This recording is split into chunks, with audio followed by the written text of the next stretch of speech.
निःशुल्क ज्योतिष परामर्श केंद्र में आप सबका स्वागत है। आज दिनांक 7 नवंबर 2024 गुरुवार। मेरा मोबाइल नंबर 8005817305। जैसा कि हमारी कुंडली अध्ययन पर चर्चा चल रही थी, हमने कुंडली के हिसाब से लग्न कुंडली को समझा, चंद्र कुंडली को समझा, नवमांश को समझा, कुंडली में स्थित जो 12 भाव होते हैं उन भावों से हमें क्या क्या देखने को मिलता है ये समझा।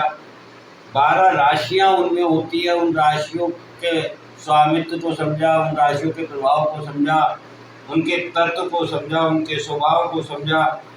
कुल 9 ग्रह है, उन 9 ग्रहों के बारे में समझा।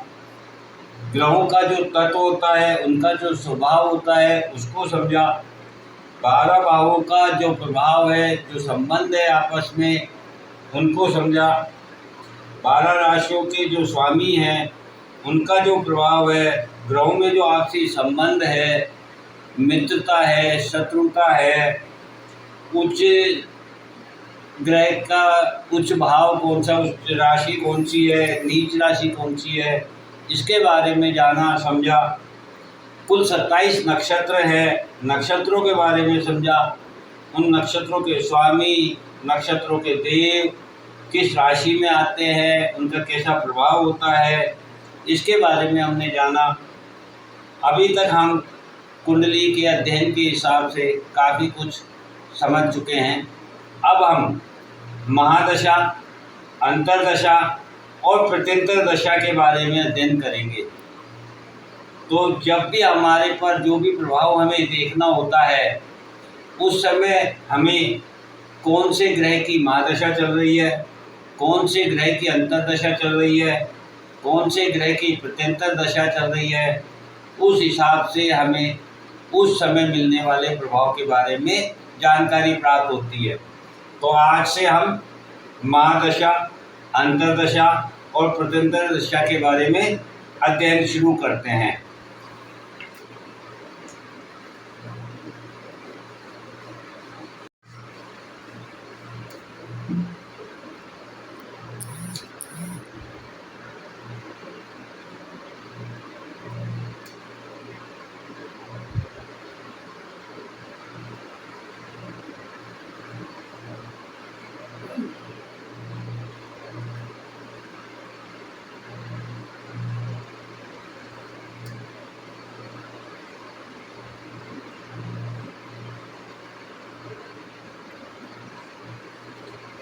कोई भी समय एक जैसा समान नहीं हो सकता है।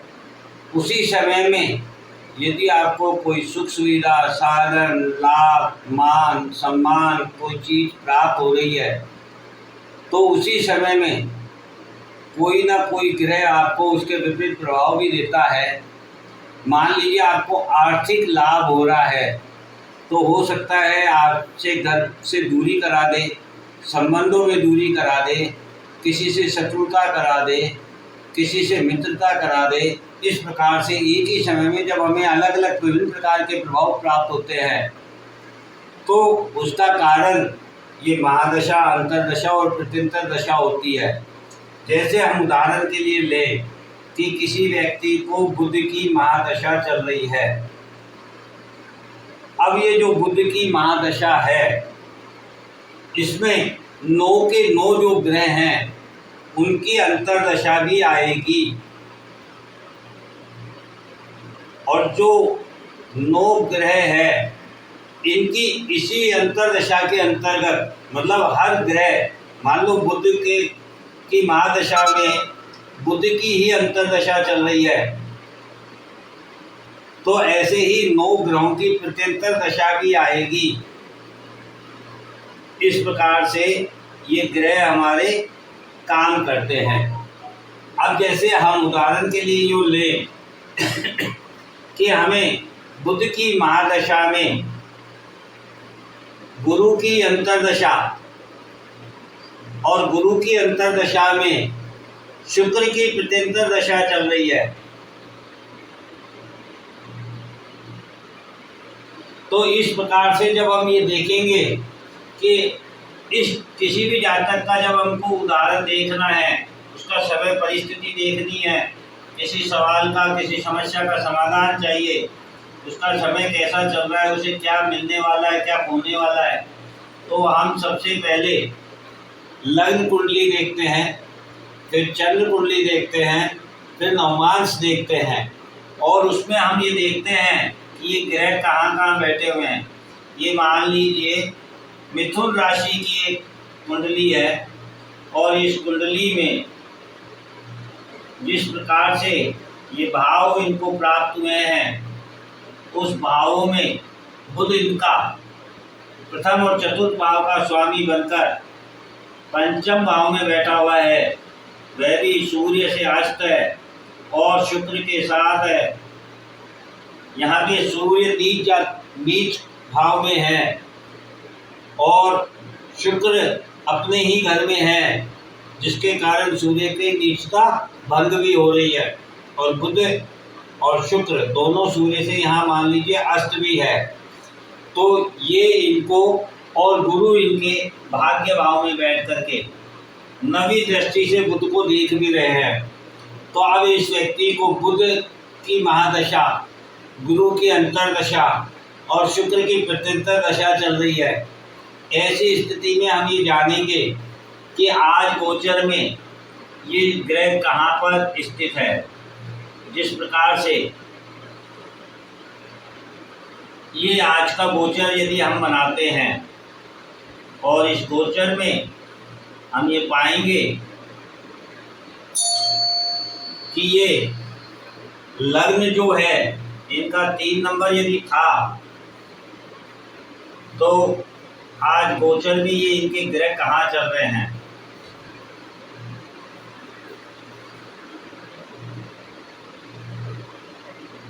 तो जैसा हम जानते हैं, गोचर यदि आज का बनाएं तो आज सूर्य और बुध जो है वृश्चिक राशि में है, और शुक्र जो है वह धनु राशि में है, और गुरु जो है शुक्र की राशि में है। इस प्रकार से गुरु शुक्र ने राशि परिवर्तन कर रखा है। अब यहाँ पर जब हम देखते हैं कि इनको बुध क्या प्रभाव देने वाला था, तो हम ये पाएंगे कि आज इनकी बुध की महादशा में इनको बुध समय समय पर अपना रूप परिवर्तित करके, राशि परिवर्तित करके, अपनी स्थिति परिवर्तित करके अस्त, वक्री, मार्गी, दृष्टि गोचर इन सभी का प्रभाव से प्रभावित होकर इनको बुध अपना प्रभाव देगा।